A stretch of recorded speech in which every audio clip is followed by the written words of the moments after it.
Экинчи маселе боюнча, Шейин Сурматович, мен буга чейин суроо бердим, сиз катышпай калдыңыз эле. Замир Байшевичке суроо бердим эле.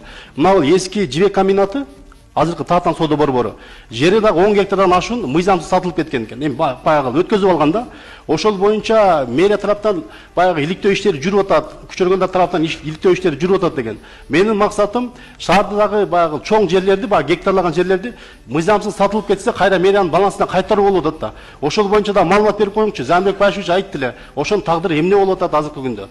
Бекболот Өскөнбаевич, азыр как раз бул жерде юрист кызыбыз да келген, ушул боюнча бир аз маалыматы бар, бирок толук кандуу маалыматты биздин прокуратура өзү берем деп сизге да айткан. Азыркы учурда ал боюнча иш кетип атат. Саламатсыздарбы?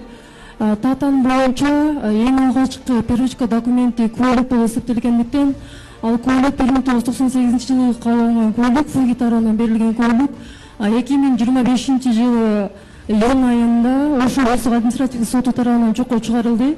Ал эми кийинки сатуу келишимдери жокко чыгаруу боюнча Ош шаардык сотуна барыз берилди. Пока дайын элек. Шаардын балансына кайтаруу боюнча сот иши жүрүп атабы ушунда? Ооба. Рахмат. Урматтуу депутат мырза, мен да мындай маалымат беришти. Татан соода борбору боюнча жалпы аянтта 3 гектар жетимиш сотук экен.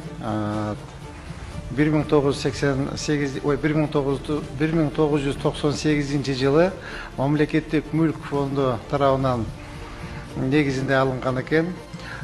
2025 жылы 27 июнда Ош областтык административдик соттун чечиминен куәлик жокко чыгарылган.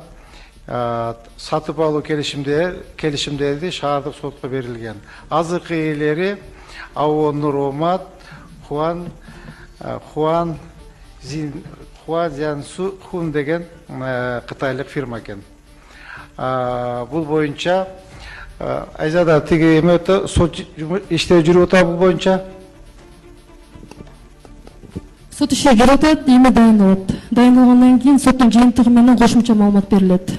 Биз урматтуу депутатыбызга маалымат берип коюңуз, макулбу?